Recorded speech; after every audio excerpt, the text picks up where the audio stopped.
The things you learned about communism growing up in America are intentionally designed to make you hate communism.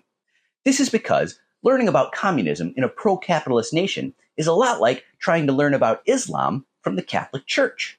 If you were to go to the Vatican to take a class about Islam, you would learn some things about that religion. You would no doubt learn about the Prophet Muhammad and the origins of the faith. You would learn some basics about the Quran, the 5 pillars, the Hadith. You would learn about the differences between Sunni and Shia Muslims. But all of this information would start from the very first lesson with the presumption that Islam is a false religion and that Catholicism is a true religion. If the Catholic Church were to educate you about Protestantism, Hinduism, Buddhism, or Zoroastrianism, it would be the same. I make this point not to slur Catholics, but to point out that learning about one religion from the followers of another religion presents a clear conflict of interest. The Catholic Church is never going to score an own goal by winning converts to Islam. This same dynamic exists here in the US. If you're relying on the US education system to learn about communism, there is a conflict of interest at play. The pro-capitalist system that we live in is never going to win any converts to communism if it can help it. There's one lesson we've all gotten from Hollywood movies, TV shows, conservative talk radio, and especially the American public education system. That lesson is communism bad.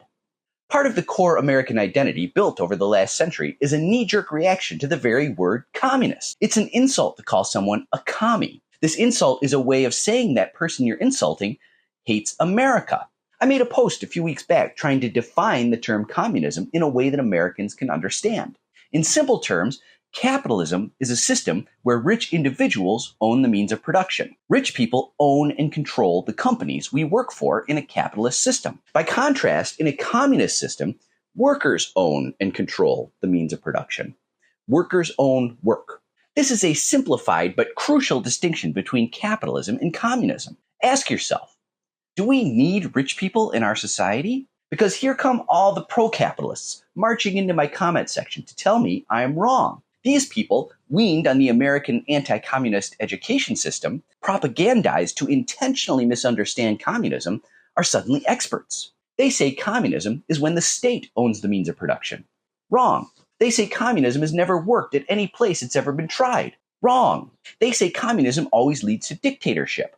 Wrong. If you actually read Marx, instead of approaching his writing as though it was possibly written by the devil's own hand, you'll know that he did talk about dictatorship. He said communism was a dictatorship of the proletariat.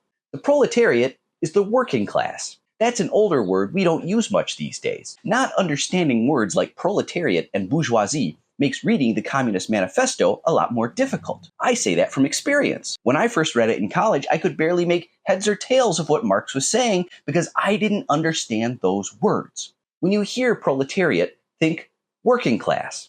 When you hear bourgeoisie, think rich people. Now imagine a working class dictatorship.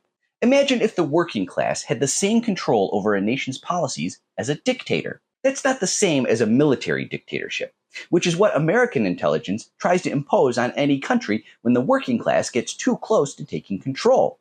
The CIA helped orchestrate capitalist military dictatorships in Iran, Guatemala, Congo, Dominican Republic, South Vietnam, Brazil, Chile. I'm not making this up. You can find confirmation in the CIA's own declassified documents. It's not even a secret.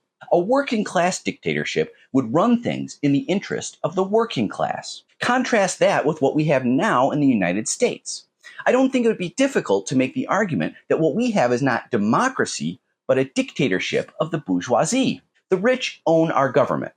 Our government always bends to their will, writes laws in their interest, protects their wealth. The state power of our nation is focused entirely on the needs of the rich. Which would you prefer? This American dictatorship of the rich or a dictatorship of the working class? That's a distinction we need to make as we start considering alternative ways to build our society. There are more ways to run a country than the way that we have things right now. There are a lot more workers than rich people.